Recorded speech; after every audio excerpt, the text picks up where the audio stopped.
let's talk a little bit about this Shabbat. What's happening this Shabbat? Who knows? Thanks to, and he reminded us it's Rosh Chodesh. Who reminded you? Milton. Oh, nice. Okay, almost Chodesh Tov. Actually, Rosh Chodesh begins tomorrow night, right? Today's Wednesday. Yeah, tomorrow night, because Rosh Chodesh is 2 days. 2 days. Anybody know what the date is when it's 2 days? The dates of the Rosh Chodesh. It's Rosh Chodesh Iyar. So what is the date, the Hebrew date on Friday, and what's the Hebrew date on Saturday? Shishi, Friday. And Shabbat Kodesh. Yeah, Shabbat is?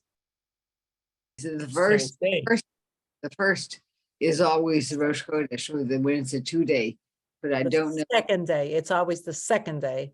Right, the second Right. day. It can't be the first day. The first day is the 30th of the previous month. Right. Some months have 29 days in the lunar month, and some months we count 30. When there's only 1 day Rosh Chodesh, that's always the first of the new month. When there are 2 days of Rosh Chodesh, then the first day of Rosh Chodesh is the 30th. So that would be the 30th of Nisan. And then the second day is going to be the first day of Iyar. Iyar. Just a reminder to people. Besides looking at a calendar, is there any way to know if the particular month that is going to be the first day of Rosh Chodesh is either on the 29th or the 30th day of whatever month?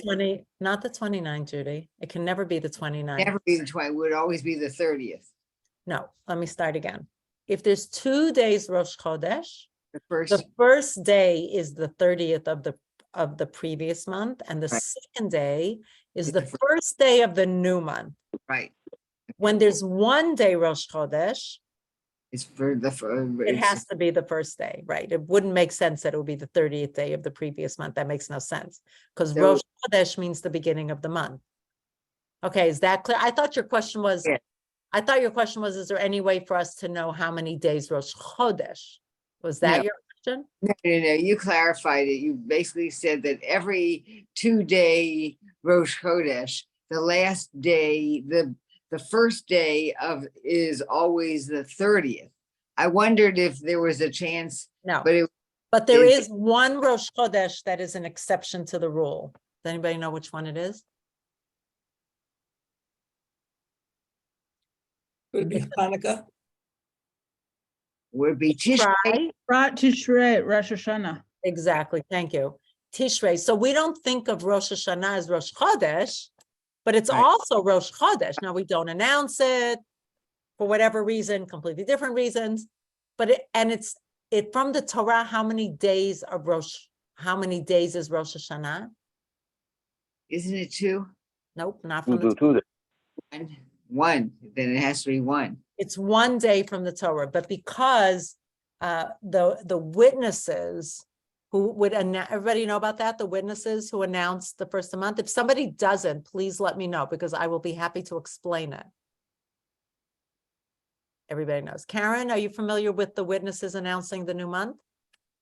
Welcome, Karen. Are you familiar with that? The witnesses? What do you mean? Witnesses that would come in the times of the temple and they would declare the new month. Are you familiar with that process? Do you mean when they go to the mountaintops and Yeah. yeah? Okay. Okay, so I'll do it very briefly. I was hoping to find somebody who doesn't know so I could explain it. But very briefly, I do want to say this.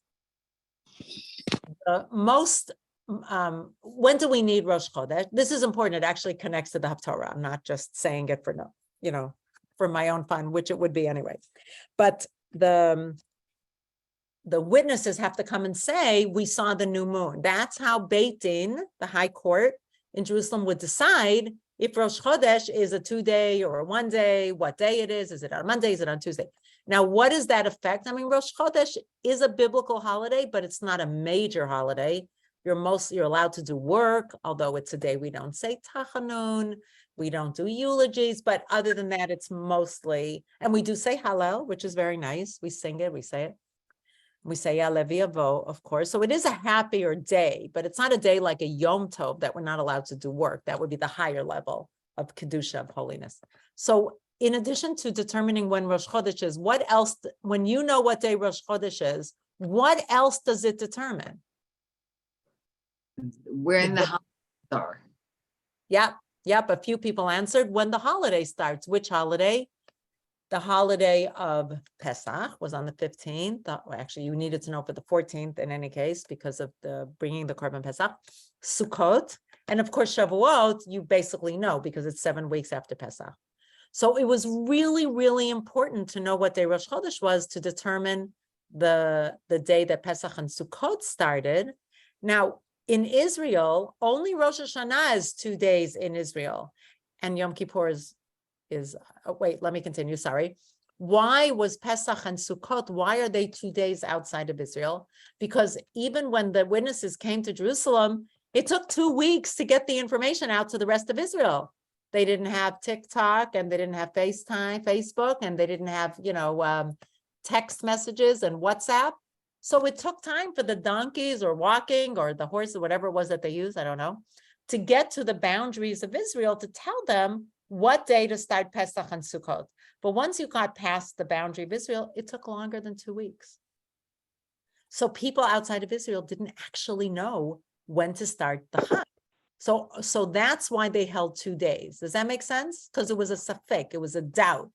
Because every Rosh Chodesh is either 29 days or 30 days. And they didn't know if it was a full month or a part. I would actually wonder why Shavuos is 2 days, because it's not based on Rosh Chodesh Sivan, it's based on Rosh Chodesh Nisan, which was 2 months before. And because we're counting from the days of Pesach, by then, They know by then. actively, Right. know Amazing. which is the Moshe correct day. asked, that's an amazing question. And thank you so much for asking it. I was going to explain it, so I love that you noticed it. Does everybody understand the question? Rosh Chodesh Sivan is 6 days before Shavuot. So even within Israel, they wouldn't have had time to tell. But you don't need it. Why? Because you count from Pesach, 7 weeks. So 7 weeks is enough time for the information to get out.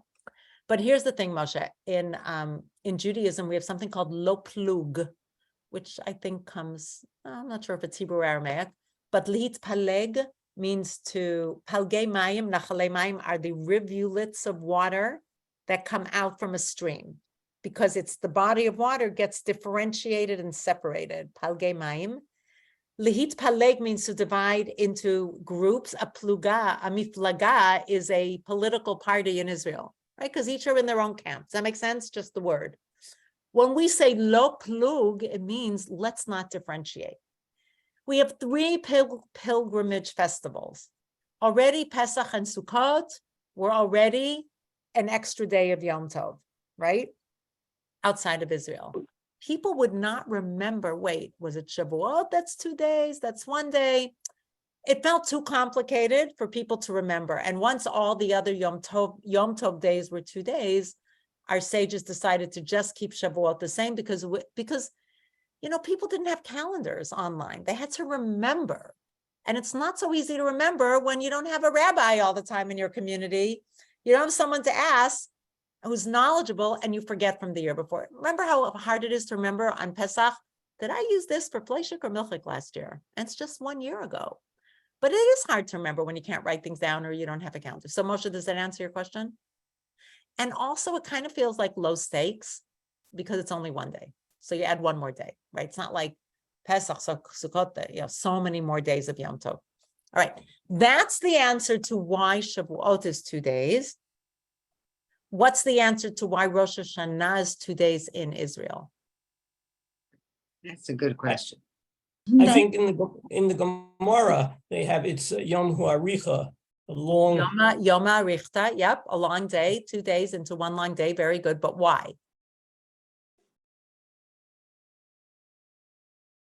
Based on what we just discussed, why would you do that?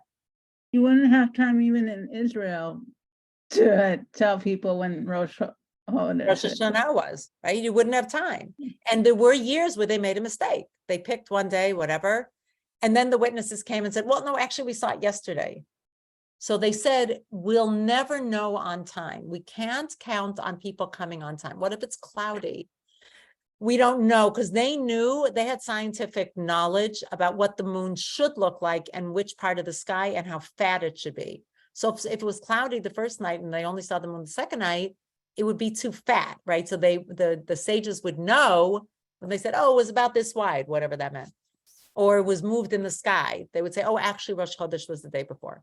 So they said, let's just always do 2 days, even in Israel. And even if they knew in Jerusalem, they didn't have the 2 weeks to go to the rest of Israel. Does this make sense to people? Yes, I need some nods, thumbs up. Yeah, okay, I guess if nobody's saying I don't understand, then I can count on that. Okay, so no, Judy, something. No, I don't see the difference between the distance for Rosh Hashanah, being able to run around the country versus the other Chagim. Well, the other Chagim fall on which day of the month, Judy? On the 15th. So you had 2 full weeks to tell everybody in Israel. Okay. How many days would you have for Rosh Hashanah to tell people in Israel? Well, if you started with Elul, then you can. No, but you don't know. You only know when they discovered the new month. Oh. Okay. Every month, the whole Right. problem is you don't know if Elul is 29 days or 30 days. And the only way to know at the time was people coming and saying, I saw the new moon. Does that make sense? Sort of. No. So wait, so what's not? Rosh Hashanah, you have to blow the shofar. You blow the shofar before that, then it would be first day of Rosh Hashanah. No, I know that. No, you're right. That was the problem. So here's the thing, Judy. Every month, and every month, they had to come and the witnesses would say, I saw the new moon. Right. Sometimes it would be on the 29th day. Sometimes it would be on the 30th day. When it was on the 29th day, you knew that that month, Elul, let's say, was 29 days long. If they came on the 30th day, it was 30 days long. So Rosh Hashanah was either the day after the 29th day or the day after the 30th day. Does that make sense to you? So it's Rosh Hashanah is the 30th of Elul and the 1st of Tishrei. No, it actually isn't. No, it doesn't. Forget about that right now. I'm talking about in the times of Beit HaMikdash. How did they know when Rosh Hashanah was? On the shofar? On the shofar? No, they knew when it was because witnesses came. And they saw the moon. They saw the moon. Correct, right. Now, Rosh Hashanah is on the first day of the month, right? Would they have Yes, time sure. of 14 days to get around Israel to tell them when Rosh Hashanah was? No, because would they be allowed to travel on Rosh Hashanah? Even if they were allowed to travel, if it takes 3 days to get to Tel No. Aviv, you missed it, you're done. Ah, So when you have Pesach and Sukkot, which you have 14 days grace period, so you have enough time. And Rosh Chodesh, so they didn't say Ya'aleh V'yavo on the right day. Okay, nothing happened. But Rosh Hashanah, as Stuart is pointing out, you have a biblical commandment to blow the shofar.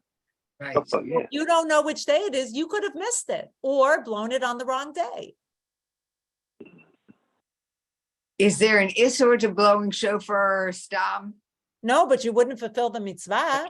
I mean, we don't have a commandment to blow shofar every day. We don't say today, Baruch atah Hashem Elokeinu melech haolam asher kitshanu b'mitzvotav v'tzivanu lishma kol shofar. If you did that, that would be a blessing in vain. We are Right. only commanded on Rosh Hashanah. So if you don't know which day is Rosh Hashanah, how are you going to celebrate it? Does that make sense, Judy, now? Yes, Pesach yes. and Sukkot, you had 14 days to get the word out, to let Right. all the people from Metula to Eilat, right, from the top to the bottom of Israel, or I don't know if they had Eilat then, to tell people. But on Rosh Hashanah, you only had 12 hours. Right. Do you understand the difference? Better. I hope so. Sort of. You still don't understand the difference. It's as good as I can understand. Let's it. say Rosh Hashanah is September 1st. And it takes till September 14th to tell everybody in Israel when Rosh Hashanah is. So how did they find out about it? Well, that was the problem. They only found out after Rosh Hashanah was finished. That was the problem. They couldn't get the word out quickly enough, except in Jerusalem. Is that when the calendar was instituted? Calendar was established after they didn't have the temple anymore and they didn't have people, but that's separate. But I'm just saying, if you need to know on September 1st that today is Rosh Hashanah, and it's going to take 2 weeks to get the information, Impossible. no, right. So what they said was, let's just make it 2 days always. We will always make it 2 days so that everybody, even in Israel, will make sure that they blow. Either one day they're blowing rabbinically and one day, biblically, and it doesn't matter which day it is. But they'll for sure fulfill it. So they added a takana decree to say that always hold 2 days. We don't care if the first day is rabbinic and the second day is biblical or the opposite. But everybody should hold 2 days because you don't have enough time. There's no 2 weeks. Okay, let's leave it at that. I hope you understood, Judy. And if not, we can talk about it afterwards. Okay, we can look at a calendar together. Okay, however, in a very unusual, once we moved and had the calendar set up, it turns out that Elul is always celebrated as 30 days, I think it is. I can't remember. In any case, Tishrei, we hold Rosh Hashanah on the first and second day, which would make it a 29 day, which would make Elul 29 days. We always do the first and second day of Tishrei is Rosh Hashanah. But remember, all the other months when there's 2 days Rosh Chodesh, it's the 30th and the 1st. And that's because of the special Yom HaArichta that Milton was talking about. So nowadays, the long day. So nowadays, the first day of Rosh Hashanah is biblical, and the second day is Rabbinic. rabbinic, exactly. But what? What's the word? Halakhic. One is Halach. rabbinic and one is halakhic. No, they're both halachic. Halacha means Jewish law. They're both halachic. One day is biblical, one day is rabbinic. Okay? Got it? Yes, that part we got. Okay. Now, that's Rosh Chodesh. So now we understand a few things about Rosh Chodesh, which is happening this Shabbat. One is that it is important in order to set up the holidays. And two, we, the Jews, were mandated to set when Rosh Chodesh is. That's really important when we think about Rosh Chodesh. Okay, everybody get those 2 points? We are mandated to set when Rosh Chodesh is, and the holidays are only set once we know when Rosh Chodesh is. Now, with this Shabbat, Rosh Chodesh and Shabbat converge. They happen at the same time. What is the difference between Shabbat and Rosh Chodesh? Given what I just said to you.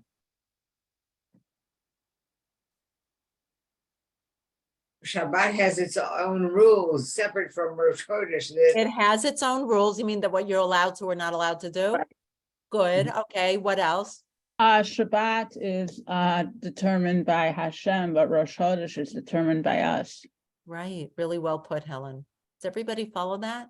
Since the beginning of time, God instituted a holy day every 7 days. It's kind of awesome whenever I think about that. We are still keeping Shabbat every 7 days from the beginning of the creation of the world. It has never been suspended, or we've never gotten mixed up. There's always been a continuity from the beginning of the world, from the beginning of the creation of the world, from the first Shabbat, every week. Now, does a week appear in nature? If you were out on an island somewhere and you didn't know what the calendar was and you weren't able to keep track, would there be a way for you to look up at the sky or at the weather and know when Shabbat is? Unless, and you're not Moshe Rabbeinu, or somebody who's very holy and can see angels or something. Would there be any way for you to know when Shabbat is? If you take a stick and you write it down someplace, you mark down one day, and then the next day, and then the next day, all the way until 7. And then if it was years, probably you get mixed up at some point. But is there any way for you to look at nature or look at the world around you? The moon does not determine what day is Shabbat, Stuart. The moon determines what? That's Rosh Chodesh. I asked about Shabbat. How do we know when Shabbat is? Does Shabbat appear in Nature. Does the week appear in nature? A 7-day week, does that appear in nature? It's not a trick question, guys. I'm not trying to trick you up. No. There's no way Sunday, Monday, Tuesday, Wednesday, Thursday, Friday, Saturday, that doesn't appear in nature. But the moon does, Rosh Chodesh does. God introduces, exactly what Helen said, God introduced Shabbat into the world, and we are the ones mandated by God and set by nature to have the new month every month. So can you see how when Rosh Chodesh and Shabbat come together, then that's two different aspects that are merging. I want to, yeah, Moshe, I see you nodding. Anybody have a question about that, or does that feel clear? I know it was a long intro. Any thoughts about that? Does that resonate Yeah, with? I have a thought about that. You know why? I can tell you why. Sure. Okay, up until 1752, we had 11 more days to the Gregorian calendar. That they didn't have a calendar. That's why there's 354 days in Hebrew. Every 2.5 years they changed it, because the rest of the world is 365 days. In Hebrew, it's only 354. Those are the 11 days that everybody had before. Okay, I understand, Stuart. I hear that, but I don't think that is relevant to Rosh Chodesh, is it? Because the calendar changed. They had 11 more days. I understand. Okay, you're talking about matching up calendars. I'm talking about who determines when Shabbat is and who determines when Rosh Chodesh is. We determine when Rosh Chodesh is. God determines when Shabbat is. Now, I would like to hear anybody's thoughts. What does that mean to you when the two of them converge, as is going to happen in 3 days? That Shabbat and Rosh Chodesh happen on the same day. What can we take from that? What thought? What philosophy? How does that connect with our lives? How does that speak to you? Now that we've spoken about the fact that God decides when Shabbat is, decided at the beginning of the world, and we decide, or we follow the moon for Rosh Chodesh and we determine it. Any thoughts about how those two match up or don't match up together? It's the great partnership. Oh, I love that. The great partnership. Very well said, Judy. Karen. Yeah, I was going to say something like we're in line with God. Oh, I love that. We're in line with God. I really wanted to have something that we could think about this Shabbat that would make it more special than just, oh, it's Shabbat and Rosh Chodesh. Yes, Moshe. So apparently when two holy days coincide, the holier supersedes. Because the Shabbos, there are 7 aliyahs. Because it's Rosh Chodesh, we take out 2 Sefer Torahs. Beautiful, beautiful, beautiful. I love that. So thank you for taking us the next step. So just because it's Rosh Chodesh, that doesn't mean we don't keep Shabbat. Shabbat happens every 7 days like clockwork. It doesn't change. And as Robert Moshe pointed out, it supersedes, meaning the holiest day from one point of view is Shabbat. It has the most number of aliyot in the Torah reading. But the maftir, the extra portion we read at the end, remember, that's how Haftarah comes about, connected to maftir, remember that? Is about Rosh Chodesh. The maftir is about Rosh Chodesh. We read the psukim from the Torah when talking about Rosh Chodesh. And then the Haftarah always connects to the last thing we read. Remember that? We have that rule. And the last thing we read was Rosh Chodesh. So now that we have that huge long background of 28 minutes, we can talk about what does the Haftarah talk about. Karen, did you want to say something else? Karen, anything else? No. Okay, good. Stuart, did you want to add something? Yeah, I think I used to know that Rosh Shabbat happens twice a year sometimes. Yeah, and let me explain. No, that's excellent. And let me explain why. If you start looking at Rosh Chodesh, this month it's Friday, Saturday. Last month it was Thursday. The month before was Wednesday. It always is the next day. So basically twice a year it's on a Sunday and twice a year it's on a Monday, right? Because it takes 6 months to get through the week. Pretty much. I mean, sometimes it's a teeny bit more because it's 29 days, it's 30 days. Next month it's going to be on a Sunday because this month it's Friday Shabbat. Got that? It'll always be the next day. Everybody with me on that? Rosh Chodesh Sivan, which by the way is my birthday, just saying. So that's why, but twice a year it comes on Shabbos, so Friday. Right. And twice a year it's on Friday, and twice a year it's on Thursday, and twice a year it's on Wednesday, and twice a year it's on Tuesday. But this time, the one we care about more is Shabbat, because that feels special. All right, everybody with us, thank you for pointing that out, Stuart. Excellent. Okay, Just one question. yeah. One question. Yeah. You were talking about, is there any way that we can tell by nature about the week? And we didn't get an answer to that yet. Yeah, we did. We said there's nothing. Sunday looks like Monday, looks like Tuesday, looks like Wednesday. The there- week is a creation of God, who said Vayhi Erev, Vayhi Boker, it was night, it was day. I mean, that's not true. Daytime does have a natural manifestation. That's, but it every 7 days the world doesn't change. It looks the Right. same. Mhm. Okay. Okay. That's why I Thank said it was not a trick question. I was Right, just okay. trying to tease it out.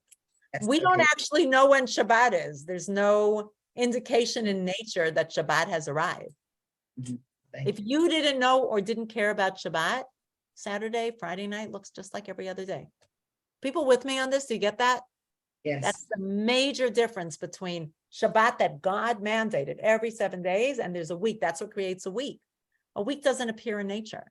In fact, I thought you were going to allude to this, Stuart, that somewhere, I can't remember if they tried to do a 12-day week or something, and other days of the, to have a week longer. They only had in Roman times. They didn't have August. They don't have September, and they only had 8 months. Named as the Roman Empire. But it didn't, but the point, right, but the point was, it didn't work. It didn't keep, it didn't stick. Of course, no. They made 2 more months. Whatever it is, all I'm saying is that the week of 7 days stuck, but the week of 12 days never stuck for whatever reason. Probably because, I don't know, God mandated That's why it. they lost on it. In 1752, they actually, George Washington was really born on 22nd, and Ramsey was born on. Okay. They gave back 11 days, and people were really Does it, scared. okay, that's going a little, Stuart, that's going a little more off topic than I was hoping to go. It was just a comment that the 7-day week has stuck, even whether you're Orthodox, religious, observant, believe in the Torah or not, the 7-day week has stuck. That was really the point I was trying to. Our Hebrew was 354 days. Yeah, I know, but wait, Years. Stuart, wait, no, but that's not relevant to what we're talking about. So can we just hold that thought? That's not relevant. I want to go to, I want to actually go to the Haftarah.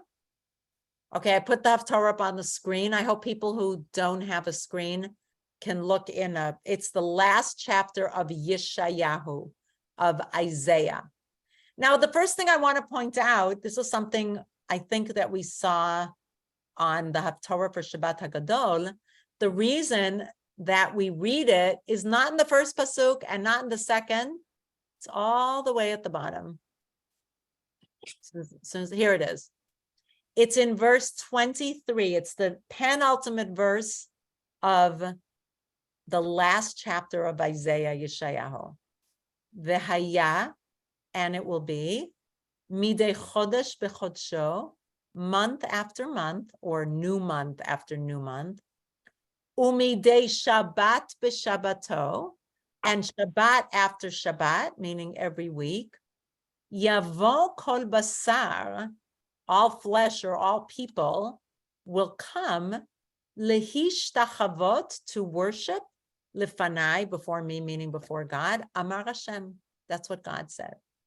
So what feels a little bit odd about this pasuk? First of all, we already mentioned it's at the end of the Haftarah, but the problem is you can't just read 1 or 2 psukim of Haftarah, so they had to start from the beginning of the chapter. That's number one. What is, I would like people to think about this pasuk and what comes up for you. Good, bad, indifferent, connection, not connection, any thoughts? Do people see it on the screen? I can make it larger. I think I can make it larger. I cannot make it larger. How do I make it larger? Well, it's referring to the case, or I could interpret it as referring to the case where Rosh Chodesh and Shabbat are on the same day. It doesn't exactly say it, but it refers to both Rosh Chodesh. I'm sorry, say that again, Helen. I didn't quite follow what you were saying. Okay, it's referring to both Rosh Chodesh and Shabbat. Right, so that's a really nice connection, right? It does mention both right next to each other. Right. Yeah, but what do you want to say about the pasuk? Though, so that's what you're saying, that makes sense that we would read it this Shabbat. Okay, nice. And but now read what it means. I'm going to put it, actually, I'm going to copy it to the chat. Not that I know how to copy it. I'm putting it in the chat so people can read it. I'm going to put it. Yep. It's saying that everybody, not just Jews, it's saying everybody will come and worship Hashem. Oh, that's interesting. Very nice. Good point. Right. Yep. Everybody will come, not just Jews. Nice. Although, no, you're right. I think it is everybody. I think it does mean. I always said that in all his prayers. It says even in what's it again? Even in Oleno, or even in Westminster, in the state of Israel, when we say on Saturday, everybody will do it. Will worship Hashem. You're right. That's what It it always doesn't. says that. Yep. It doesn't say just B'nai Israel. Interesting. And this is talking about in Messianic times. Okay. But I want to ask you, who comes to worship God on Rosh Chodesh and on Shabbat? Like, what does that mean? Are those the days we typically think of? I'm pushing you. I'm challenging this group. What do you think it means? Every day it says so. Right? Every Shabbat. day you could worship God. So what does God mean? Specifically referring to, yeah. Hashem is the only one. I know Hashem is the only God, the one and the only. No, I get that. That wasn't, but my question, Stuart, is different. My question is, why is God pointing out that people will come and worship specifically on Rosh Chodesh or on Shabbat? Like, when would you expect it to say that God would have people come and worship? Any thoughts? Excuse me, this is Ken. I gotta apologize. Being where I live, I have to go downstairs and eat. So I'm gonna have to sign off. So I apologize. Okay. I don't want you to think it has nothing to do with that. Very much enjoying and appreciating all that you're doing. Thank you. All right, Ken, be well. Bye-bye. Any thoughts about why God would specifically mention Shabbat and Rosh Chodesh for coming to worship? Any ideas? Vivian? No. So yeah, Karen. Does it mean that we all come together on those days? I think we could understand that. That's a nice way to understand it. I mean, we have to push ourselves to find an answer to this. And you could imagine, I think at the time, they didn't have regular shuls at the time of Yeshayahu. So those were opportunities to come together. Shabbat, they didn't work in the fields. And maybe Rosh Chodesh. By the way, there's another place in Navi, in Melachim, maybe. I don't remember exactly. Wait, let me look it up. I have it written here. Melachim Bet, Kings 2, where it also mentioned Shabbat and Rosh Chodesh together. Does anybody know? Got to have a good knowledge of Tanakh to know this one. We just did it on 929. These are so Vivian wrote their days established by Hashem. Well, so are all the Chagim. You're right. Why specifically Shabbat? I mean, one way of looking at it is that it's obvious that people will come on the pilgrimage festivals because that's when they're mandated to come. But here, God is saying you'll have much more opportunity to get together on Shabbat, get together on Rosh Chodesh. I mean, it's a nice way to think about it, that we have many more stopping points in our lives. I want to invite people to this Shabbat when it's Shabbat and Rosh Chodesh. What does it mean to you? How do you connect with God? How do you connect with other people who are connecting with God? I just want to tell you, there's a story about the Isha HaShunamit, the Shunammite woman. I don't know if you remember this, who went to Elisha, who was Eliyahu's disciple, because her son had died. She had given him a room in her attic. Remember that story? And then she said, "What are you paying me back? My son died." So what does it say? Going back to life. Going back to life. Going back to life. Yeah, to bring him back to life, exactly. So she tells her husband, I'm going to go seek out Elisha. And this is what her husband says. I think her husband didn't know that the son had died. And he says, Madua at holechet elav hayom? Why are you going to the prophet today? Lo chodesh, hayom, lo chodesh velo Shabbat. Oh, Judy's nodding. It's not Rosh Chodesh and it's not Shabbat. So here's Yeah. another place which gives us a clue that people gathered on these days. How beautiful is that tie-in? Such an awesome tie-in. This is Rav Elchanan Samet who pointed that out. He really knows his stuff. Okay. Let's see. Now let's go a little bit into the Haftarah itself. And anybody have any comments or questions before we go further? No? Hi, Robert. Welcome. First of all, Isaiah, I just want to tell you as background that Isaiah's prophecy spanned a period of 100 years. I don't know how old he was when he died, during the 8th and 7th centuries BCE. And although he passed away during the First Temple era, his prophecies relate to the Second Temple period as well. What about? Yeshayahu knows there's going to be doom and the First Temple will be destroyed. And he's telling the Jews, don't repeat the same mistakes you made in the Second Temple period. So his prophecy is also going forward. By the way, I have a question for you. Why did people ignore the words of the prophets? The prophets told them, stop worshiping idols, stop treating each other poorly. Otherwise, God is going to bring destruction on you. Why didn't they listen to the prophets? If they believed. Why, Stuart? Because many of the kings were really evil themselves, except Josiah and so on. Well, most of them were not. Okay. Kings were bad.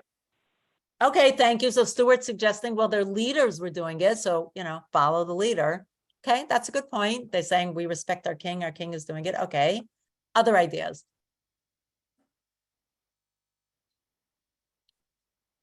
So yes, Milton. Well, it says, with respect to Moshe Rabbeinu, there will be no Navi like Moshe Rabbeinu. However, if there would be a Navi, that Navi would have to have all the signs and the tricks, so to speak, that Moshe did. So you think that they didn't believe them? Yeah, because they didn't bring out the. Okay, that's thing is- possible. It's possible, although it seems like they did believe them, but didn't. In other words, let me say it differently. It seems like they understood that they were true prophets. That's what it seems like. But they still didn't want to follow. And some of it was like what Stuart said, that the kings were throwing them into prison or doing, so they were following. I want to offer another thought. I mean, I'm not saying, it's very possible some of them were not believed, Milton, and I didn't live then, so I can't quite testify to that. But listen to this really interesting comment. I read this and it really made so much sense to me. It was perhaps because of the belief that when they had the Beit HaMikdash, the temple, they could always atone for their sins by bringing a korban. That's what the temple's for. I make a mistake, I do something wrong, but I bring a korban. It expiates. Is that the right word? Is that how you pronounce it? Yes, yes. To expiate for your sin. So it lulled them into a sense of complacency. I mean, lahavdil, it's like going to the priest in confession and saying, okay, I confess my sins, say 3 Hail Marys, whatever it is. I don't know because I never did it. And you are absolved of your sin. So if you can sin and then just do something simple, so to speak, and it will absolve you, then you have no reason specifically to follow the rules because you thought those rules were set up to absolve you of your sin, which means if you go according to this reasoning, the temple was doing the opposite of what it was supposed to be doing. It's what you say in Israel, hafuch al hafuch. Well, I don't know if hafuch al hafuch. Hafuch al hafuch means the opposite of the opposite. This is just one opposite. That it was doing it to bring people closer to God. right? Remember, korban is from the word karov, to be close. But instead, it was driving people away because they were bringing offerings that didn't have heart and soul into it. And in fact, the Haftarah speaks about God saying, I don't want your sacrifice. I don't want your offerings. I don't want your korbanot if they don't have heart and soul behind them. I'm not interested. I don't need this fancy building if your heart and soul isn't a part of it. I don't need this building. Now, I found that a little strange because God's the one who commanded them to build it. But, right, so that feels a little like doesn't reconcile well. But I just thought it made so much sense to me. It's the first time I really heard something, or maybe I'd heard before, but it didn't sink in. It just makes a lot of sense. I think that all three reasons probably were factors. What Stuart said, their leaders were taking them astray. Unfortunately, people didn't follow their leaders. And if the leaders take them, Hashem is only a melech. Hashem didn't want Hashem didn't want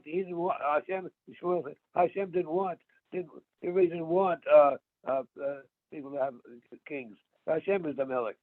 yeah, That's that's my another point. point, right? And maybe that's one of the reasons why God didn't really want kings. And God said, if you want a king, you can have one. That's a good point, because God knew perhaps that the kings will lead them astray. I'm doing Melachim kings in 929, and boy, a lot of those kings did poorly. Yeah, but David really wanted to build a temple, but he was with God. That's the last piece of Shemitah. That's the point of Shemitah was God punished. Wait, Stuart, wait, let's not go off on a tangent. Let's stick with the topic, please, because we only have. That's why, because God doesn't want to have kings. That's why he didn't want them to have kings. That's why, but all the other nations had kings. That's why. Yeah, I know. Okay, thank you very much. Yep. Thank you for sharing that. Yeah, I get that. But I just want to stick to the topic of Rosh Chodesh and Torah. I just want to get to the Torah, Robert, and then we'll go more into the Torah. Yeah, you're muted. You're muted. Perhaps if people really didn't or felt or believed that God really didn't pay attention to their behavior. Oh, wow. So that goes along. Oh, that's so interesting. That goes along a little bit with what Milton said, I think, that they didn't quite believe the Navi. And it also goes back to something, who was it? Somebody here said something beautiful about, Karen, did you say that we're aligned with God, that we're working together with God? So that feels, Rosh Chodesh and Shabbat, very nice, is about feeling God's presence in the world because we're partners with God. Like Rosh Chodesh and Shabbat is a beautiful way to show our partnership with God and really feeling that God is a part of our world. Because, and you know what? I'm going to show you that. Very nice. Thanks for that setup. I appreciate it. Total plant. Not true. One other comment, if I might. Yeah, quickly, because I want to go to Yes. Yep. Okay. Well, it could also, because you asked why they didn't believe the prophet when he I didn't prophesied. say they didn't believe. I said, why didn't they listen? Why didn't they listen? Well, isn't that similar? Just yesterday was Yom HaShawa, where people were complacent in Europe, especially in Germany, when some of the leaders would say, oh, we got to move, you got to move. And then some people, many stayed and lost their lives, unfortunately. I hear you. I don't know if that was complacency. It's a little different because this is the word of God. And wait, one second, Judy. And they were sinning, right? So here they weren't sinning. They were just living their lives. So I agree there's something about not wanting to change, but here we're talking about them doing poor behavior. So it's a little different. Different, right. Okay. I think, yes, that's right. Okay, let's go to, but thank you for bringing that up. I appreciate that. Okay, let's look at some of the psukim. I want to zero in on a few of them. There's another reason too. Another reason is most people couldn't even read, couldn't even do it. A lot of people, only the Levites know this stuff. I hear that. No, I hear that, Stuart. But if their leaders and their Nevi'im, their prophets said to them, you're going to get punished. You're not allowed to worship idols. You don't need to read to know, don't worship idols. So, that's almost like, to me, could feel like an excuse. That's what I'm thinking. No, but but let's put it this way: even if they didn't worship idols, they didn't know what the hell they were doing. They didn't understand. That's why they couldn't read. They couldn't. Maybe, understand I the think good you're part. being forgiving of the Jews, so using that as an excuse, but that's okay. Yeah, yeah, because You can I be a read kind heart. Only rabbis practice it. Only rabbis really. The whole thing was Levites. I know that, but if I understand that, but everybody knew you don't worship idols. Like, this is a basic tenet of Judaism. You don't have to read the Torah, and they did read the Torah and hear the Torah, by the way. So that's a little bit of a little bit of an excuse, but that's okay if you think that. Okay, it starts out by saying, "Thus says the Lord, Hashamayim Kis'i." This is really beautiful. The heaven is my throne and the earth is my footstool, and immediately launches into, where could you build a house for me? What place could serve as my abode? So this goes to feeling that God should be in our life. God is saying, I am part of your life all the time. But the reason that you have, like, you can't really build a home for me. The whole world, the whole creation is mine. It's only because I mandated you, but you're using it improperly. So continuing on, I'm only interested to heal those who are poor and brokenhearted, not poor in money necessarily, but those who are concerned about my word, what I said to them. And for those who slaughter oxen and slay humans, oh, that sounds awful. I guess those are the child sacrifice, who sacrifice sheep, and I don't know what this word is, break the necks of dogs, etc., who present the blood of swine. So that's, obviously non-kosher wine that was used, who offer incense and worship false gods.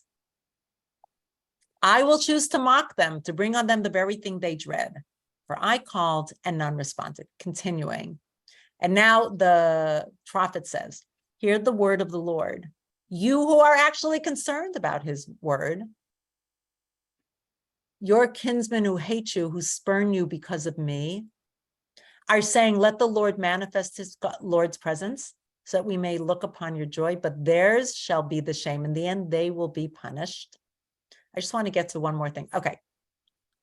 And now, sometimes I find that the psukim don't actually flow into each other and they're different parts. So I'm not going to work on trying to make sense of the whole thing. But I want to give you a thought that I read that I thought was really interesting. Now we're saying they're going to get their comeuppance. Hark, we're going to hear the Lord coming. Tumult from the city, thunder from the temple. It is the thunder of the Lord as the Lord deals retribution to the Lord's foes. And it is likened to a woman in labor. Before she labored, she was delivered. This is an easy delivery for anybody who had children. Before her pangs came, she bore a son. This is talking about, one second, I just want to read to you because somebody explained it beautifully in one of these books, just a moment.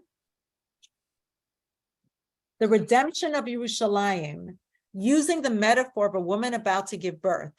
Not only will it be surprisingly quick, but once it has started, God will not let anything stop it. Who ever heard of that? Whoever witnessed, can a land pass through travail in a single day? Is a nation born all at once? Yet Zion travailed and at once bore her children. Shall I, who bring on labor, not bring about birth, meaning nothing will stop it? Shall I, who cause birth, shut the womb, says your God? So here's a beautiful thought. There is a metaphor, an analogy to a woman, and Rosh Chodesh is a holiday associated with women. It's kind of a cool connection that I read. Anybody know why the holiday of Rosh Chodesh from our teaching is associated with women? Anybody know where that came from? Hallel. I know. The first thing is Hallel. The first says, it turns a barren woman to a woman, and my mother. It turns a barren woman to a woman with children. Remember the first part of Hallel? It takes a barren woman to a woman with children. You remember that?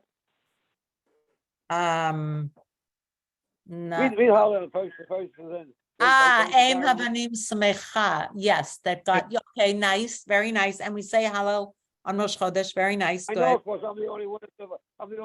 My mother was barren. She lost all her children except for me. That's why it's my responsibility to do all those things. That's why. God spared you to help other people. I was always, my mother told me that. Okay, She lost thank all you. her children. Okay, thank you, Stuart. That's Go why I do it. That's why. Got it. Thank you. Appreciate it. They're sharing that. I appreciate that. Karen, bevakasha. Is it because the woman's cycle is lunar? So yes, I think I would say it differently. I think that's why this particular gift was given to women, because women's cycle, the reproductive cycle, the monthly period happens 20. usually about 28, 29 days, 30 days. That's the common, very nice. I think that's the reason that this particular chag was given. But what was it in reward for? Not sinning with the golden calf. Yeah, not sinning with not sinning with the golden calf. Because when the men came to Aharon, we just read about it not that long ago. Yeah. Yeah. When the men came and they asked to create an image, they took off their Jewelry. yeah, their gold, it's mostly gold, and gave their jewelry to Aharon, but the women did not. The women just say, go women. Can I interject one thing there? Good. I think Aaron was after Hur. It was Aaron and Hur. Wait, Stuart. Stuart, wait 1 second. I really appreciate your knowledge. I just want to try to stick to the topic at hand. So the topic at hand is not about how the golden calf was made, but the fact that the men took off their jewelry and the women did not. And this is not written in the Torah exactly, but it's learned from the Torah in a Medrash, or maybe Midrash Halacha, I'm not sure that a Halacha was learned from this. And as a gift, as a reward to the women for believing, and remember, these are the women who took out their tambourines, their timbrels, and they danced on the Yam Suf. They had a lot of belief, and that belief did not pass. Remember that they danced with timbrels? Why did they have timbrels? Who takes out a timbrel when you're leaving at the last minute? You take food. I know you take your phone, but who would take a timbrel? I mean, they did it because they believed and they wanted to dance when the salvation will come. And according to our teaching, they did not take off their jewelry and give it to Aaron. The men did, and therefore were rewarded with this minor holiday, which also mimics the monthly cycle, Karen, so it feels like the right match.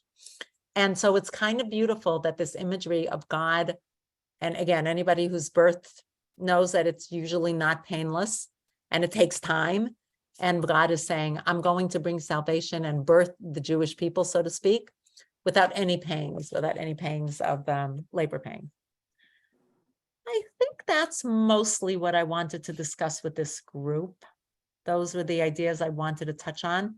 I would love to go around, and if everybody who wishes to would say one thing that you would take as a takeaway for yourself coming Shabbat, which is both Shabbat and Rosh Chodesh, which only happens, as you said, as Stuart pointed out, twice a year.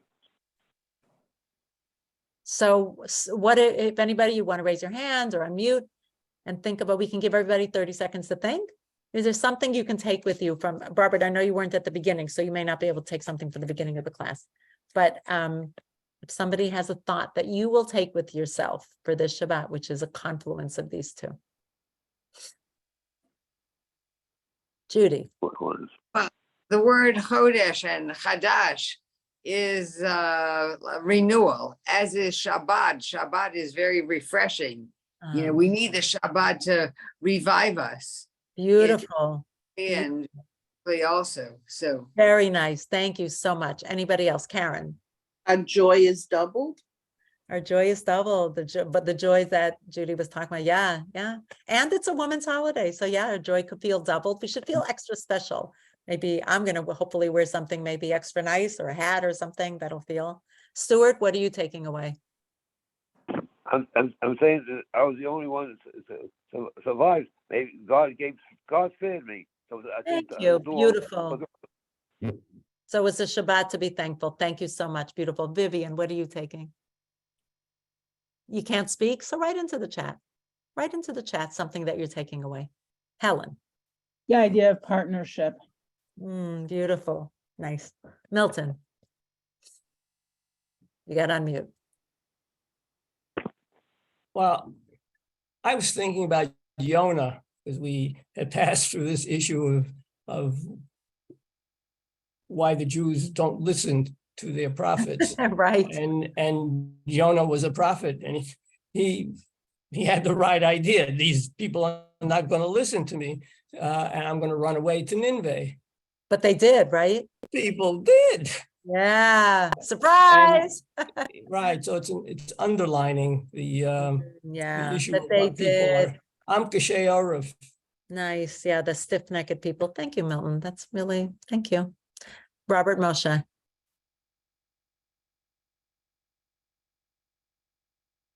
Nothing I could think of right now. I mean, I do feel I learned a lot. I do feel I learned a lot, picked up some things. So it'll roll over in your head and it'll come up for you on Shabbat probably. Robert Kalpas. I was trying to think of the connection or the similarity between the word Chodesh and Chadash, like the new offerings of. Well, I think it's the Sure. newness of the moon, right? It starts again, or it seems like it does. That's where it comes from, maybe. And the opportunity of renewal, right? We say the new moon, that's how we call it. Does that make sense to you? Yeah. Okay, but Thank what you. are you taking with you for that? What are you taking into Shabbat Rosh Chodesh with you? Oh, also pinning it along to the renewal of counting the Omer and the renewal of our aspirations and our hopes and our dreams from traveling forth from Mitzrayim as we Right. travel, and we renew our commitments. Beautiful. That goes along so nicely that Shabbat Rosh Chodesh happened this year in the journey from Pesach to Shavuot. Very nice. And also this Shabbat, it's between Yom HaShoah and Yom HaZikaron and Yom HaAtzmaut. Right, right. True, true. Beautiful. All right, everyone. Thank you so much for joining. Yes, Thank Moshe. Oh, you're saying goodbye. Okay, goodbye, everybody. Have a good Shabbat. Chodesh Tov. Shabbat.